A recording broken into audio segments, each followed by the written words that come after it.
All right, good morning everybody. Welcome to our YouTube visitors as well. This morning I'm going to want to recap the Heavenly Pictorial, which is a picture of an earthly reality. The pictorial of the eternal covenant in the heavens is a heavenly revelation of a universal kingdom of sons of God begun with a nation on earth. That's the picture. And just as the church was a mystery before Pentecost, but the Old Testament scriptures nonetheless declaring she would be, likewise, in the heavenly revelation, the church is also a mystery, yet hinted at within the figurative message of the stars with their signs. Now the point of the heavenly revelation is that the covenant son's inheritance of a universal kingdom of sons of God is tied to Israel's possession of the promised land. Okay, so here is Israel's possession of the promised land, the land of milk and honey. And here is the church, figuratively speaking, the New Jerusalem coming over the Jerusalem below. And it's all figured in the stars with their signs in the eternal covenant in the heavenlies. So like I said, the point in the heavenly revelation is that God's covenant son's inheritance. He's going to inherit this, right? And his inheritance is a universal kingdom of sons of God. But this universal kingdom of sons of God is tied into Israel's possession of the land promised. Now in this lesson, we will begin a new series in the book of Joshua, and the intended purpose this morning is to tie together the figurative pictorial of the heavenly revelation, that eternal covenant in the heavens, with Genesis 15,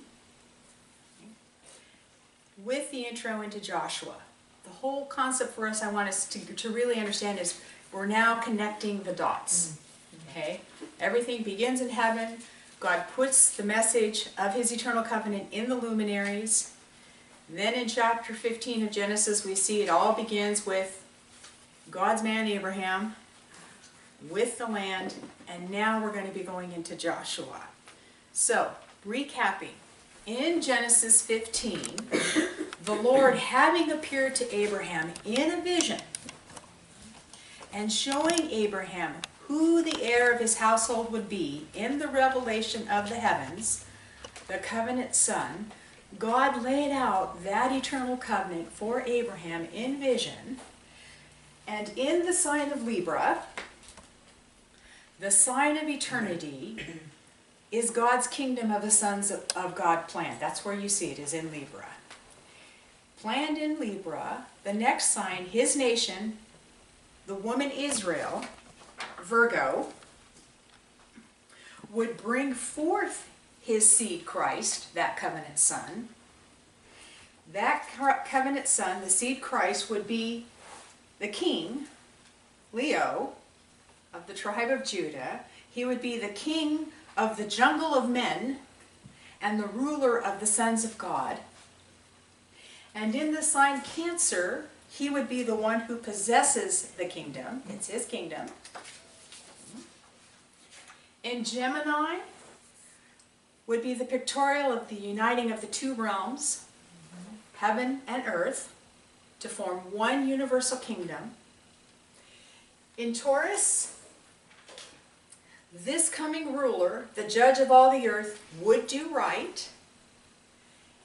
In Aries, his power of rule would be the consecrated righteousness of the appointed substitute. In Pisces, under the rule of righteousness, the bridle or reign of his authority of the fishes of the sea of humanity would now be under a new jurisdiction in the kingdom come. In Aquarius, this son of Abraham, the covenant son, the seed of God, is the record of living water for all nations and peoples. He is the life giver. In Capricorn, he is the station of bearing for the multitude of sons of God.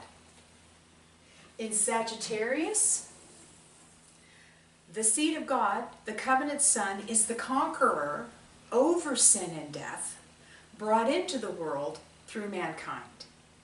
In Scorpio, he is the destroyer of the enmity of man in the flesh by fire, thus bringing Abraham back into eternity, Libra, with the end of the age of the kingdom rule of 1,000 years.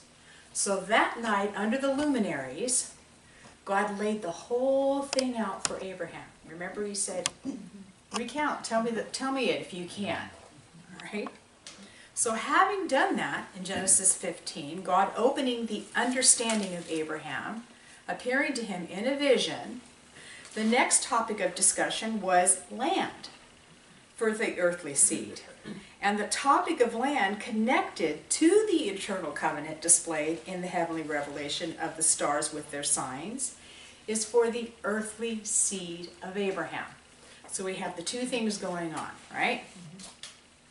And as we saw at the end of chapter 15, God will use the nations at the end of chapter 15 to develop the land in preparation for his nation.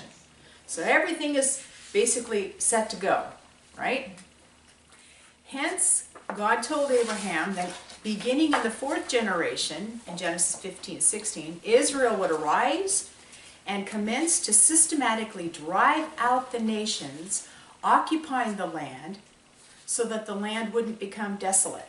And you have that recorded in Exodus 23, which I just think is so fascinating. It just shows you how, what's the word I want, how practical God really is.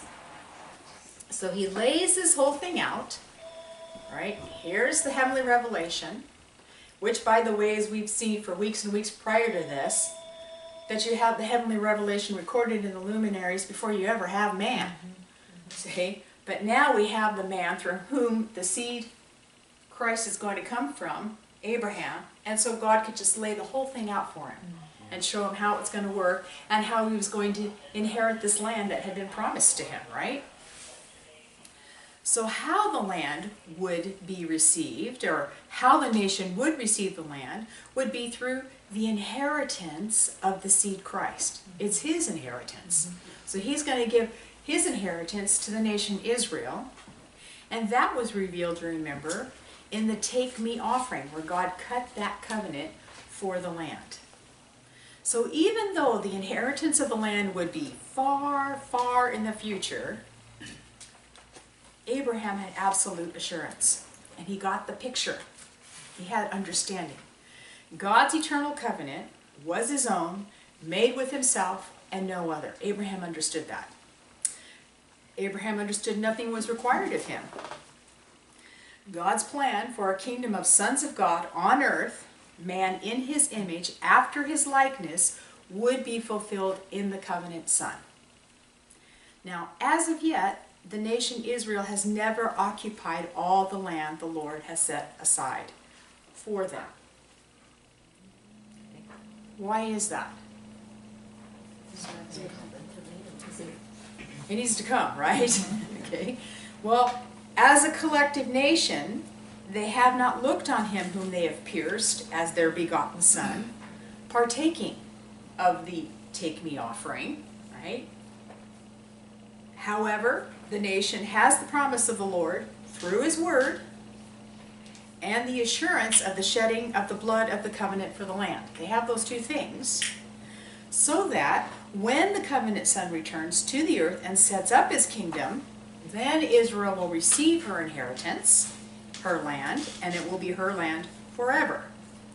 Now, because we've had our little practice of not lumping everything together, remember our little lumping lesson? Okay, so now we have to remember that conquest and possession of the land is not the same as receiving the land as an inheritance. Okay, you have to keep that straight in your mind. Nonetheless, in Joshua's day, Israel is to go in and conquer and take possession of the land as it is hers by rights of inheritance. Okay?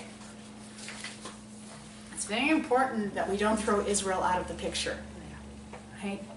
So it was, in the process of time, after many years of walking by faith, following the Lord, when Abraham was as good as dead, meaning he no longer had the ability to produce seed from his seed, the Lord God reaffirmed his promise to Abraham, giving him seed for seed.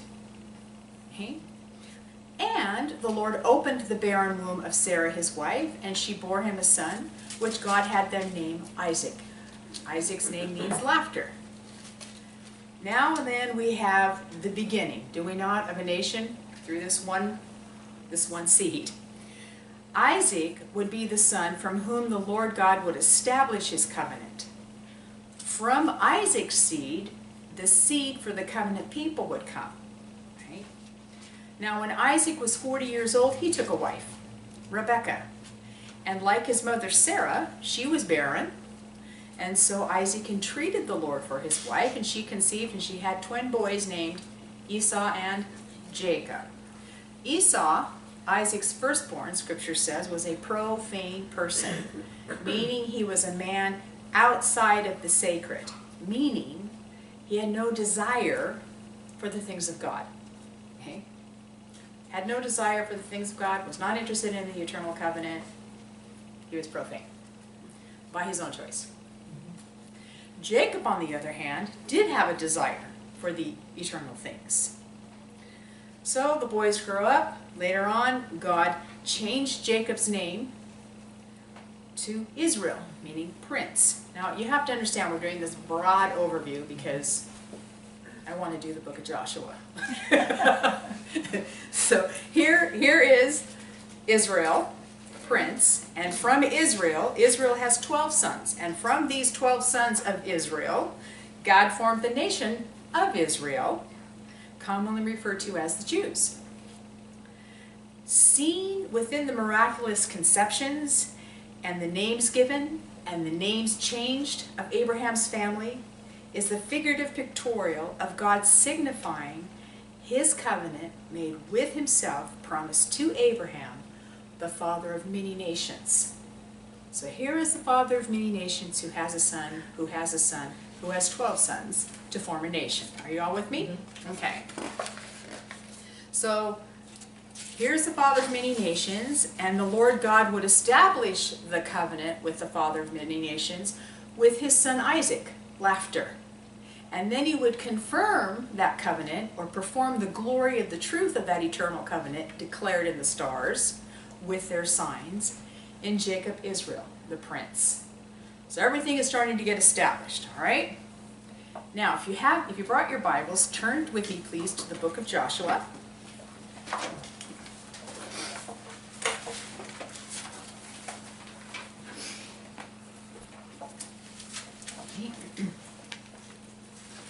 In chapter 1, verses 1 and 2, the book of Joshua reads, "Now after the death of Moses, the servant of the Lord, it came to pass that the Lord spake unto Joshua the son of Nun, Moses' minister, saying, Moses, my servant, is dead. Now therefore arise, go over this Jordan, thou and all this people, unto the land which I do give to them, to the children of Israel." Reading the introduction into Joshua, it's taken for granted that the reader has some understanding of who Moses is. Right? Just the way, like the death of Moses, okay? But we're not going to make that presumption. Just can't quite bring myself to just move on. Moses was the deliverer, redeemer, and lawgiver of the nation of Israel. And according to the scriptures, Moses and his older brother Aaron were the sons of Israel, born generations later through Jacob, Israel's son, Levi. That's the connection, okay? They're from the tribe of Levi. They're the descendants of Jacob, Israel, through Levi. Now, by the time of Moses' birth, the sons of Israel, who had lived in the land of Goshen, due to a famine, had sold themselves into bondage in Egypt, a land not theirs. and had served the Egyptians who afflicted them, just as the Lord had promised in Genesis 15. Do you see why we had to go to the covenant, and then pull it? Okay. So, here they are. This is at the time of Moses' birth and so on and so on.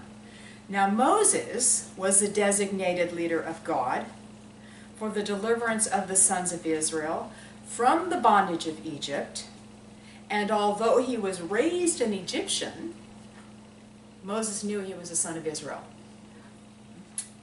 And when he was come to age, he refused to be called the son of Pharaoh's daughter, choosing rather to suffer affliction with the people of God than to enjoy the pleasures of sin for a season. You have it all recorded in Hebrews. Okay? And supposing his brother understood that God would deliver them by his hand, Moses slew an Egyptian who was abusing one of his brethren. You can never suppose anything. It's very dangerous. Because Moses supposed wrong. Right? His brethren understood not that God would deliver them by his hand. And when the matter was made known to Pharaoh, Moses fled for his life. Moses, by faith, forsook Egypt, not fearing the wrath of the king, and he came into the land of Midian.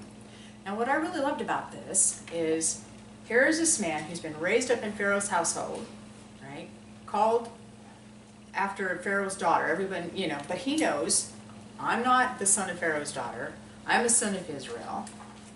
And somewhere, although the scriptures don't record exactly how he came to have this understanding that he would be the deliverer, he knows he's the deliverer and is assuming everybody else knows he's the deliverer, right?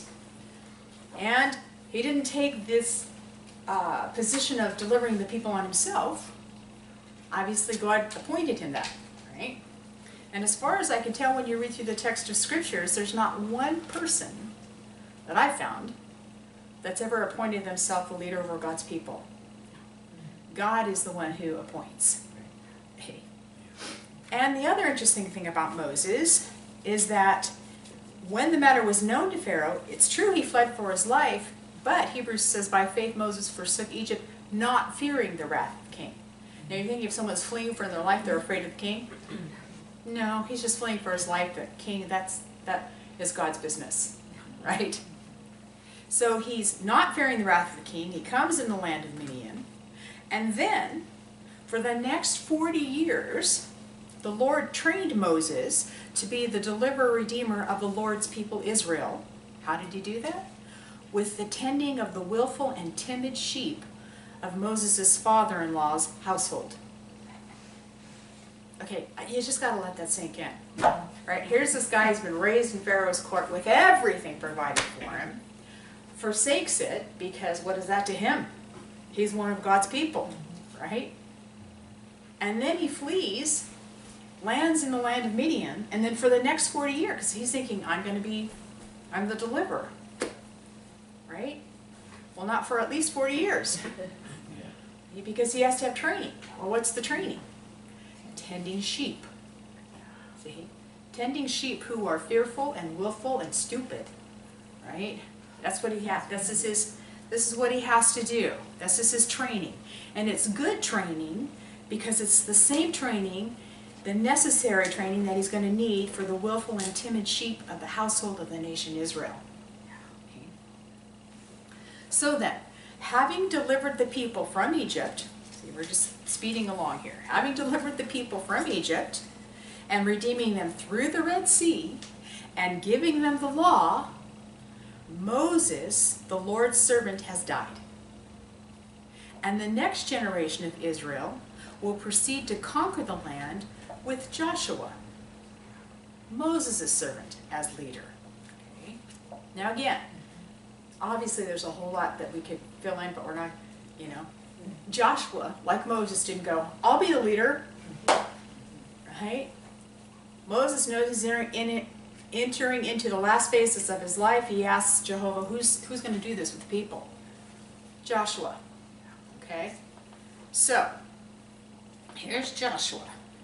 Now, Joshua's given name was Oshea, the son of Nun.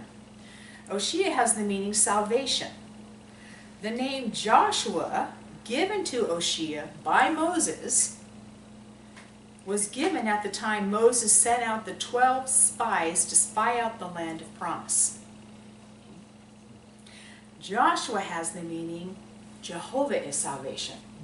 So he goes from salvation to Jehovah is salvation. The name is given to him when he and 11 others are going to go into the land to spy it out. I mean, nothing is ever without design. Is that not appropriate? How are they going to get the land? Jehovah. Now, Jehovah, the son of Nun, was Moses' minister. Isn't that what it says? Joshua, the son of Nun, Moses' minister. The word used for minister in the text has the meaning to attend as a lowly and humble worshiper. Figuratively, it means to contribute to the service of the worship of Jehovah. So here is Moses' right-hand guy, right, so to speak, who is a lowly and humble worshiper, contributing to the service of the worship of Jehovah. Because that's Moses' whole ministry. Let's worship Jehovah. Let's worship Jehovah. Okay? Now, Joshua, according to Exodus, was a young man when he departed Egypt. And the Hebrew word used for young in the text typically has the meaning of adolescence. So, obviously, he was born in Egypt, right? He's a young man when he departs Egypt. And the word young, like I said, has the meaning of an adolescence. And it's primarily the years between 13 and 19. Okay? All right? Are you with me so far? So this is a kid, is what we would call them, a kid, right? However, Joshua had a birthday shortly after Israel's departure, because when he went to war at the Battle of Rephidim against the Amalekites, that took place in the 2nd month of Israel's departing. And according to the law of war, a man had to be 20 years of age. So he's 19 when he leaves, and a couple months later, he has a birthday, and he's going to go to war. Now Numbers 145 says, from 20 years old and upward, all that were able to go forth to war in Israel were numbered. Okay. Now, I'm going to take a little, we're just going to go a little bit off the trail because I couldn't quite help myself when I was thinking about this. I was thinking how different our society would be is if we thought of 20-year-olds as men. I mean, we have militaries, men that go to war, they're kids, they're 18. Okay? And what do we think of them as? Kids. Okay? But here it's very clear. Here, they're men. See? And as a man, they should be thought of as a man, treated as a man, respected as a man. You see what I'm saying? So here is this 20-year-old, right? A mighty man of war, and as you can read through Exodus and Numbers, you can see he's always thinking war. Love the guy. He's just, you know. Here is this mighty man of war, and it's this mighty man of war that the Lord God would use as the leader and defender of the nation to overthrow and defeat those nations in the land of promise. So you can see that each man had a specific purpose that God used. You needed a deliverer, a redeemer, and a lawgiver, and then you need someone who is a man of war, who would follow the captain with the drawn sword. Okay? Now, Joshua is most often called by his full name, Joshua the son of Nun. Nun is believed to be derived from an Egyptian hieroglyphic of a snake. Okay. Figuratively, in the symbolism of the figurative language, snakes or serpents are figurative as a symbol of enmity. So I was thinking, I said to myself, I said, here is Jehovah is salvation, the son of a snake. How does this work? See? So what I could see was, here's this picture, all right? Where is Israel in Egypt? They're under the authority of the enmity of the Egyptians? Yes? Okay. Obviously, Joshua's father Nun was born in Egypt, right? You have to think figurative and pictures and why they express what they express. So here he is, Joshua the son of Nun, right? And as I said, it's thought to be derived from an Egyptian hieroglyphic of a snake, that word Nun. Now the root verb of the Hebrew word Nun has the meaning to procreate or increase. Okay? It occurs only once in Scripture, and that's in Psalm 72:17, where Solomon wishes that the name of the king of Israel was to procreate. There is also a similar verb used in the Scripture, daga, meaning to multiply or increase.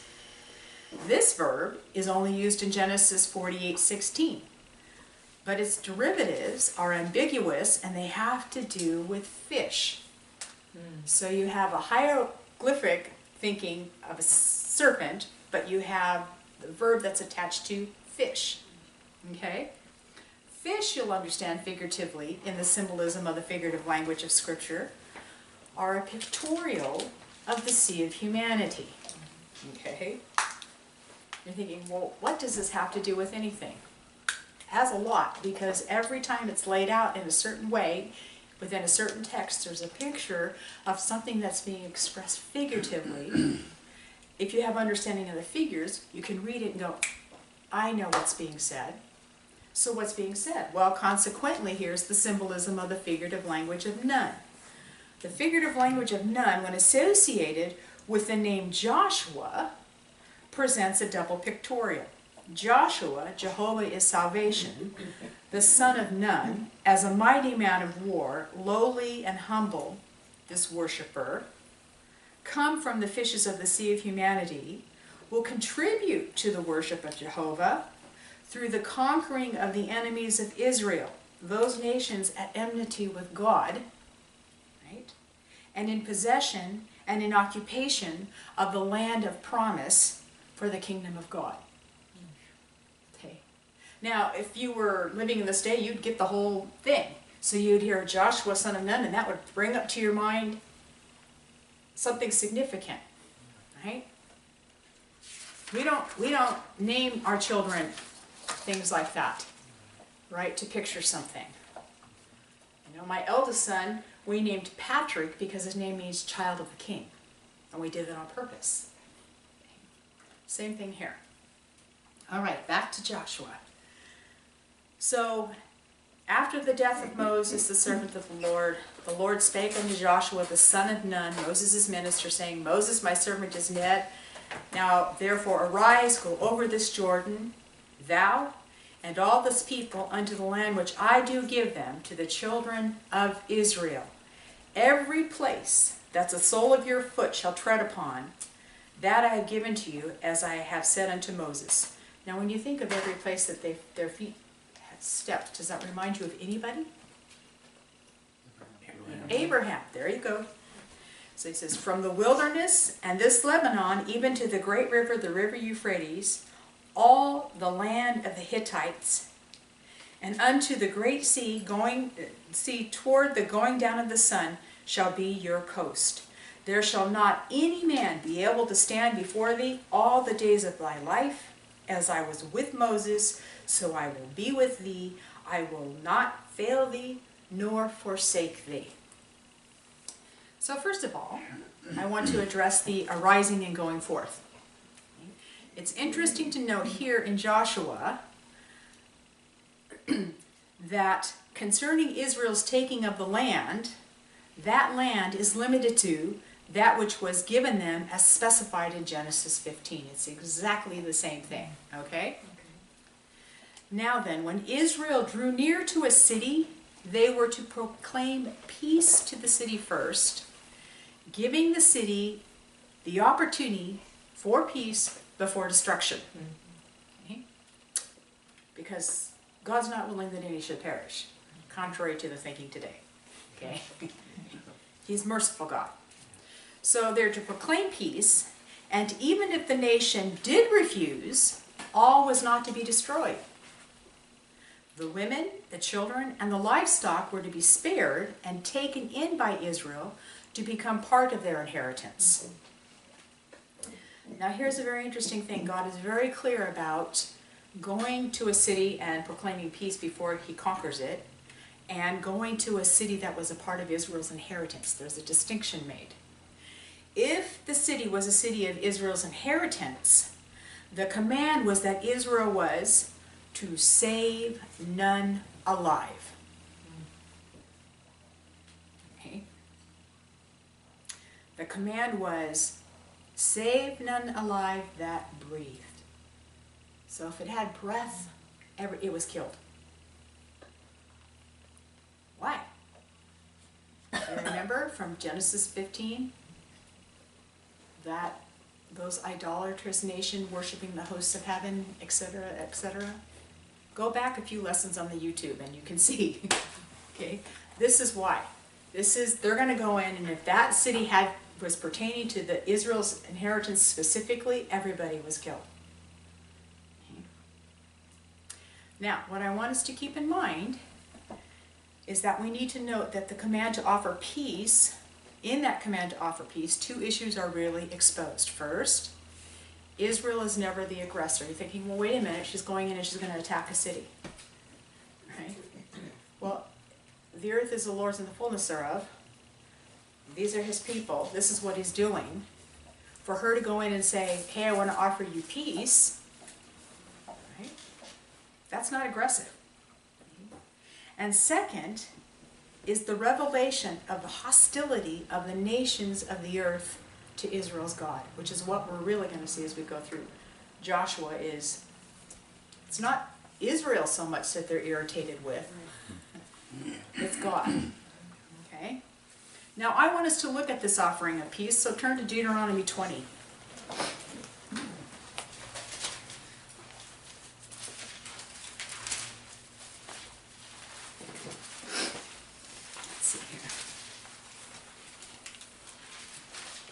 Deuteronomy 20 verse 10 says, when thou comest nigh unto a city to fight against it, then proclaim peace unto it.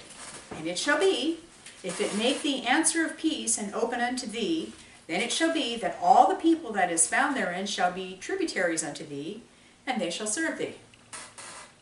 And if it will make no peace with thee, but will make war against thee, then thou shalt besiege it. I mean, if you're not going to make peace with God, what can you do? Right? And when the Lord thy God has delivered it into thine hands, thou shalt smite every male thereof with the edge of the sword. Right? Why would you smite the male only? Seed. There you go. Okay.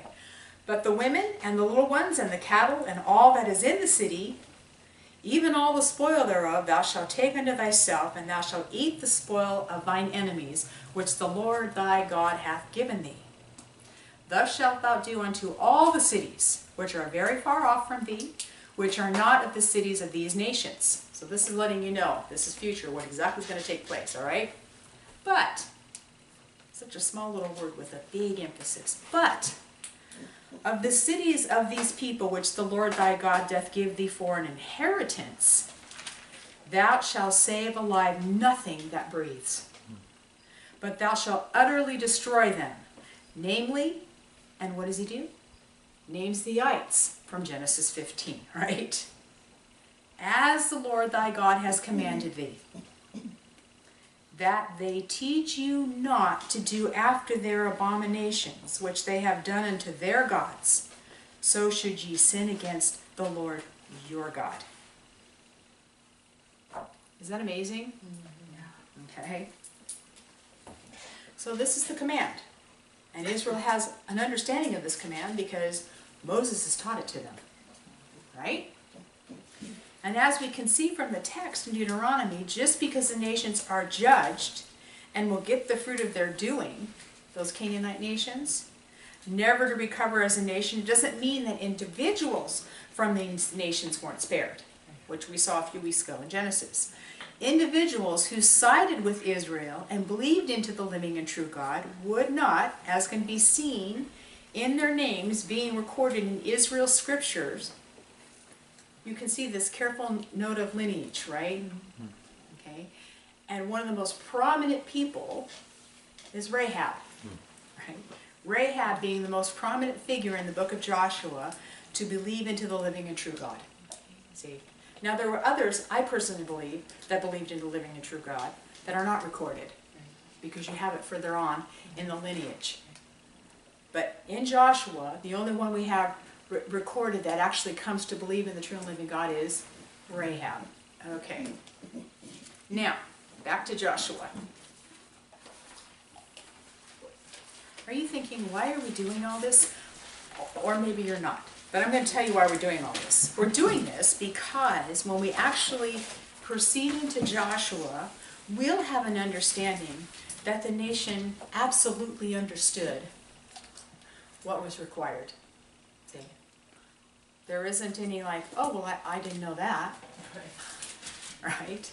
They know exactly what God is expecting. Okay? So, the command, every place that the sole of your foot shall tread upon, that I have given unto you, lays out the boundaries in verse 4 in Joshua 1.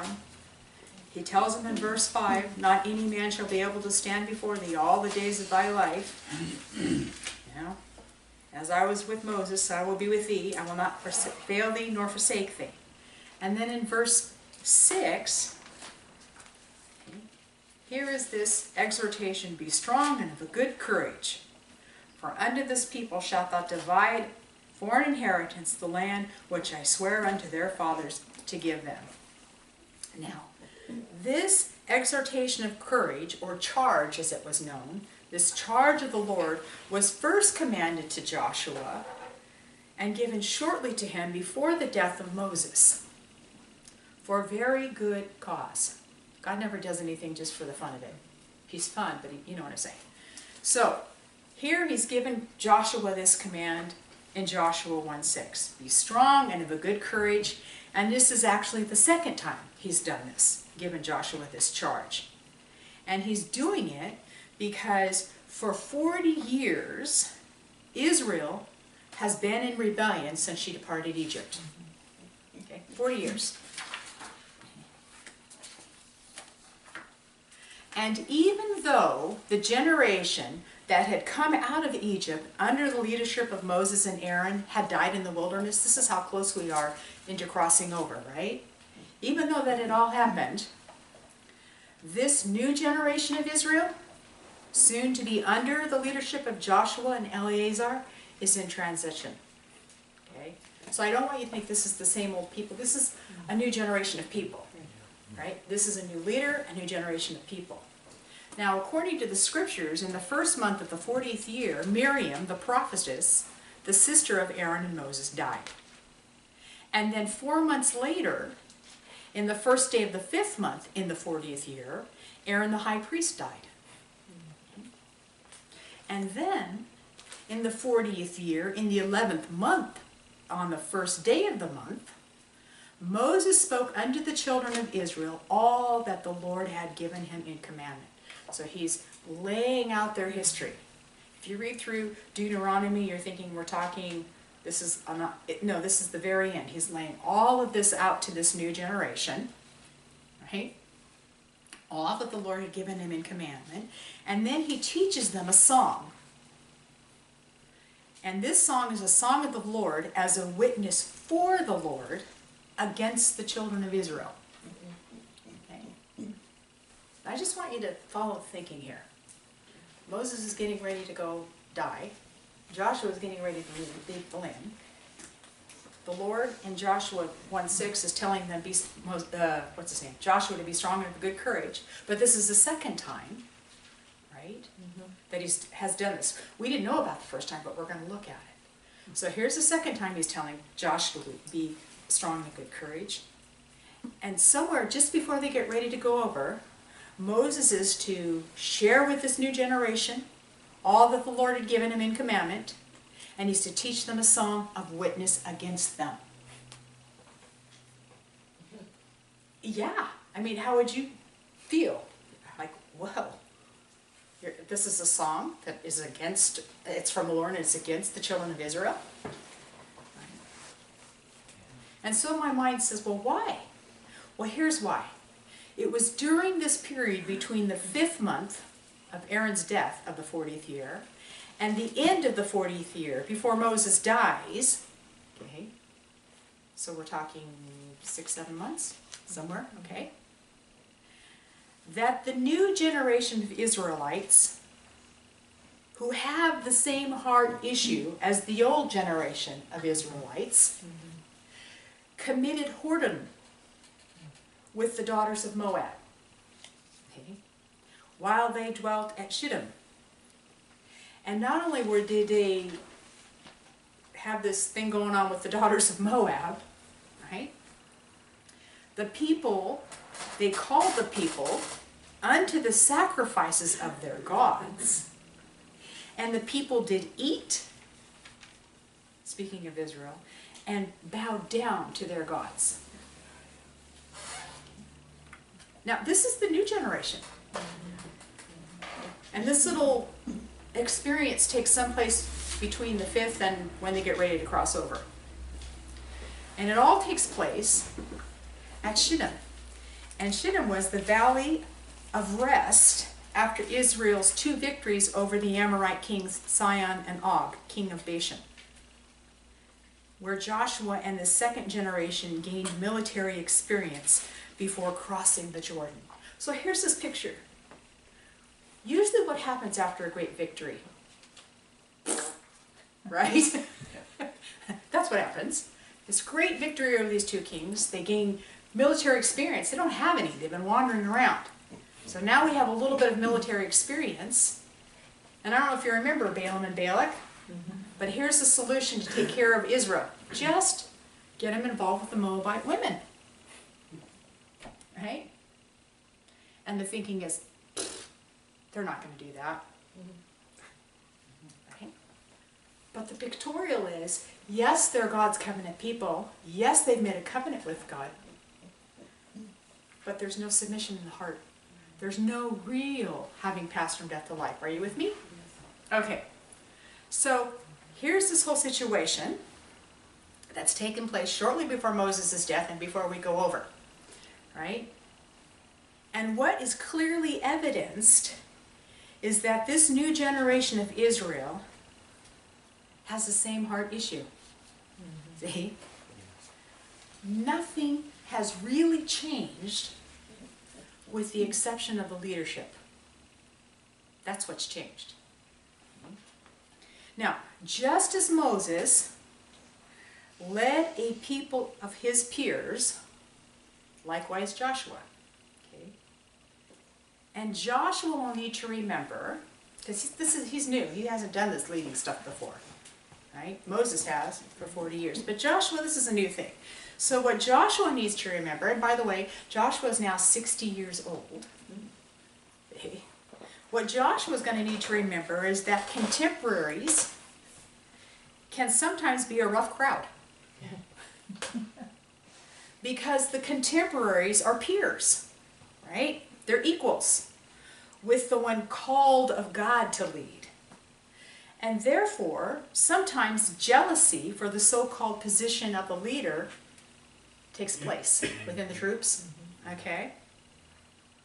Likewise, the leader, because of the equality of his peers, can resist the Lord's leading to lead his companions. Okay? It depends on the makeup of the leader. See? If the leader has the makeup of, I can do this, well then God will spend a long time telling him, no, you can't. Right? And if the leader is reluctant to lead, then God's going to say, you're going to have to follow my leading. Stop resisting, stop resisting. So the result of all of this is that the situation for both parties, those that are jealous and the leader who does not want to follow the Lord's leading, the situation is the minding of themselves. Can you see that?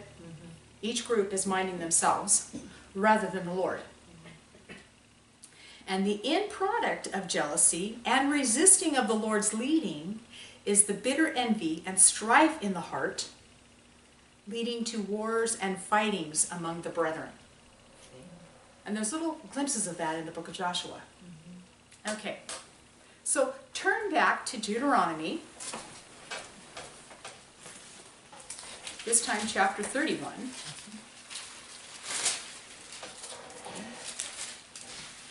And let's look at this charge of Joshua. Joshua 31, verse 14. And the Lord said unto Moses, Behold, the days approach that thou must die. Call Joshua, and present yourselves in the tabernacle of the congregation, that I may give him a charge. Now this is a kind of unusual thing. The two of them are going into the holy place, right? Which the high priest went in. But they're going to go in because God said, get him and bring him in here, right? And Moses and Joshua went and presented themselves in the tabernacle of the congregation. And the Lord appeared in the tabernacle in a pillar of cloud. And the pillar of the cloud stood over the door of the tabernacle. And the Lord said unto Moses, Behold, thou shalt sleep with thy fathers, and this people will arise and go a-whoring after the gods of the strangers of the land, whether they go to be among, and will forsake me, and break my covenant which I have made with them. Hello. This is the end of Moses' life. And the Lord said, here you go, I just want to tell you what's going to happen. Okay? And then, he says in verse 17, My anger shall be kindled against them in that day, and I will forsake them, and I will hide my face from them. They shall be devoured, and many evils and troubles shall befall them, so that they will say in that day, Are not these evils come upon us, because our God is not among us? And I will surely hide my face in that day for all the evils which they have wrought, that they are turned unto other gods. Now therefore write ye this song for you, and teach to the children of Israel. Put it in their mouths, that this song may be a witness for me against the children of Israel. For when I shall have brought them into the land, which I swear unto their fathers, that floweth with milk and honey, and they shall have eaten and filled themselves and waxen fat, then will they turn to other gods, and serve them, and provoke me, and break my covenant.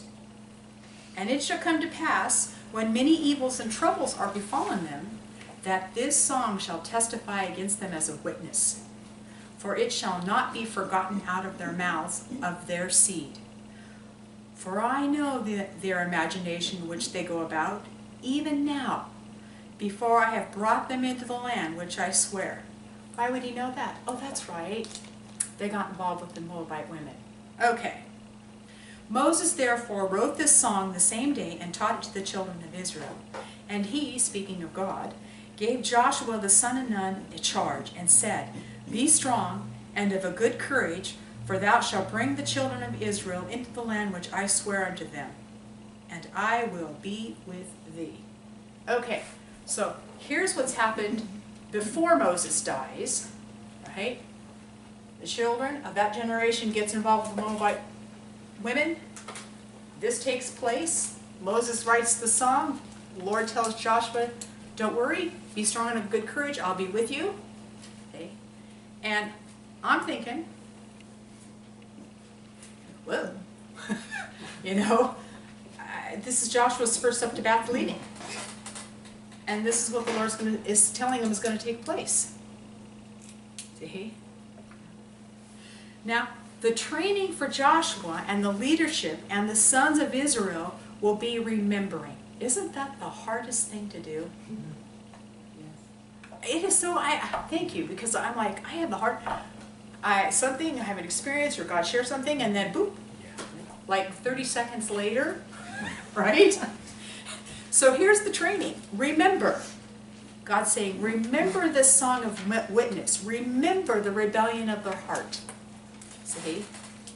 And what's understood from the song of witness is that what one knows and what one experiences of the Lord's provision, apart from submission of the heart, is just knowledge and just an experience. Amen.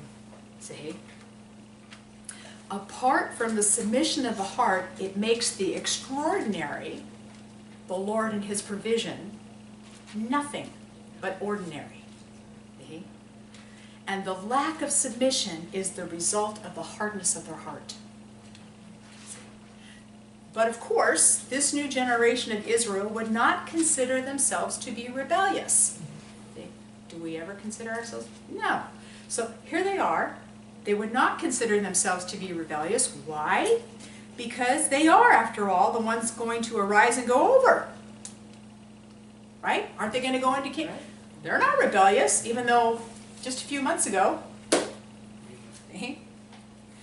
Nonetheless, the evidence speaks otherwise, and Joshua must be trained to remember his charge from the Lord and not look at those things which are seen, those temporal things. Okay? This is his charge. He and the elders must always ask counsel at the mouth of the Lord, and only the Lord, who is their expectation and hope. Gave me an empathy for Joshua that I hadn't quite seen before. You've got 3 billion people, right? You've never done this before. There's kind of an excitement because, okay, and you are going to miss your friend, your companion Moses, right? These two are probably the most like-minded out of, and you're thinking, okay, I hear what the Lord's saying, and then there's that 3-letter word. But, right? Know it well. So, this is Jehovah's charge to Joshua. Hearken to me. Hearken to me. Don't look. Hearken to me. And not only is he to hearken to him, go back to Joshua.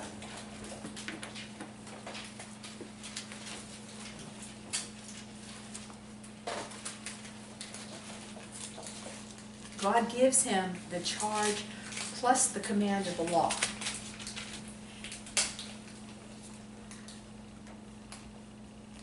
In verses 7 through 9, Joshua is reminded of the charge plus given the command of the law.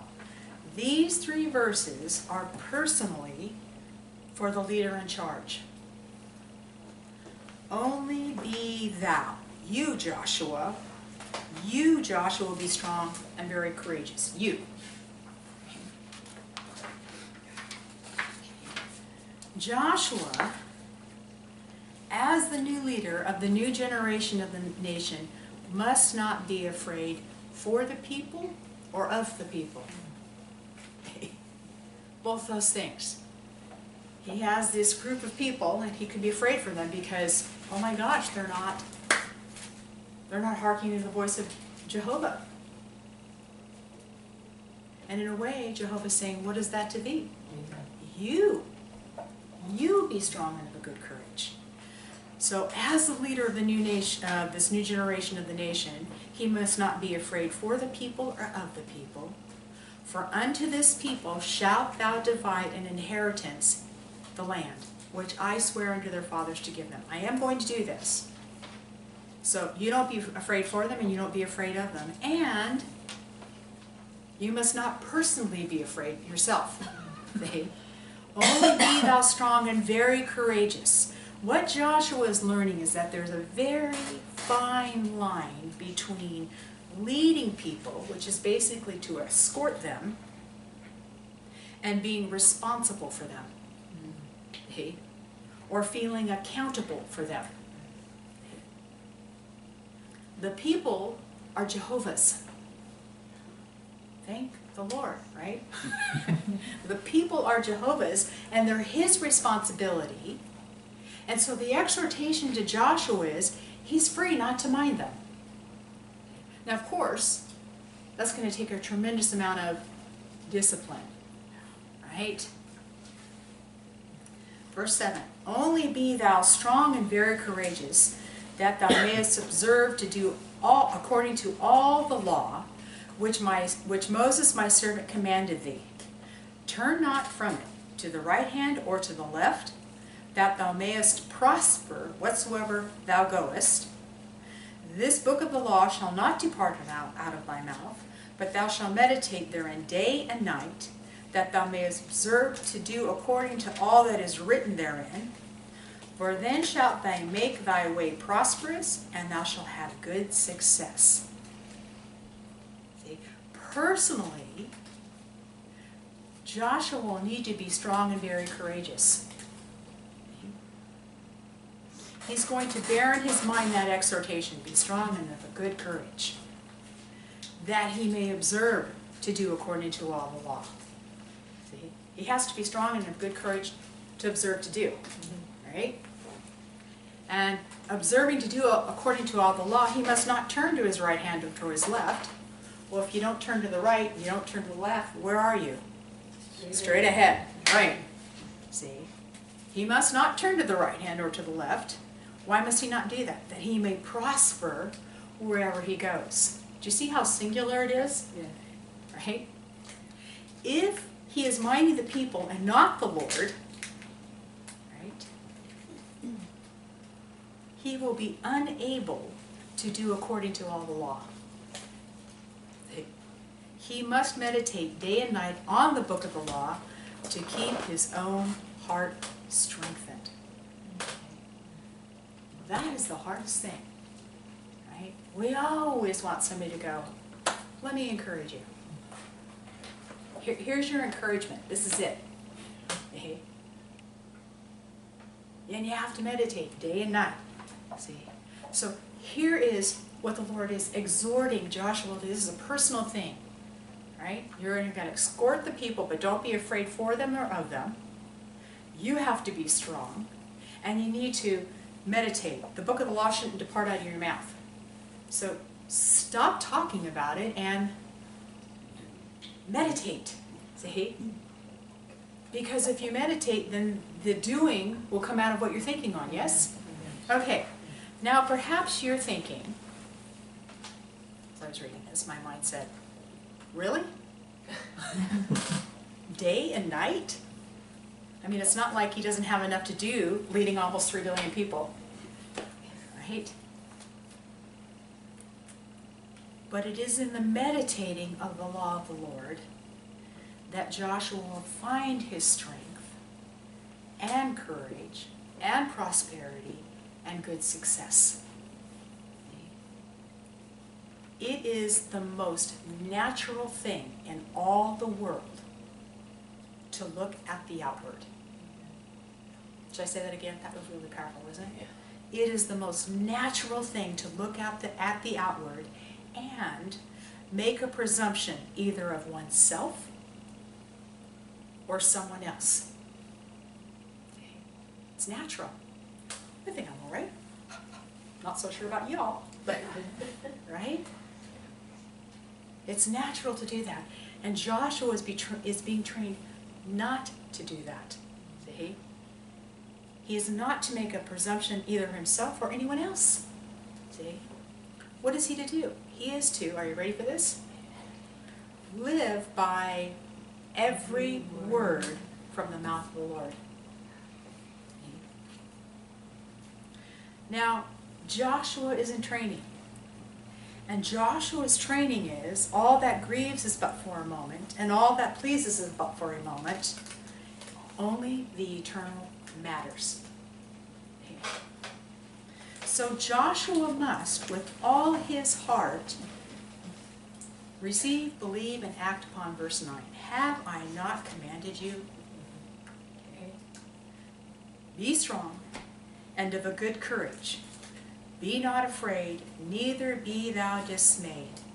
For the Lord thy God is with thee, whithersoever thou goest. Look to me, look to me, look to me. Don't look at the scene in the felt. Don't look at it the outward. And for goodness sake, stop looking inward. Say, look to me. Have I not commanded you? So this concludes our lesson. If you want to prepare for next week, finish reading chapter 1 of Joshua. Actually, it would be great if you guys could just read through the book as many times as you can, because honestly, I don't know where we're going. but it would be a good idea to read through the book of Joshua. All right? Amen in Jesus' name.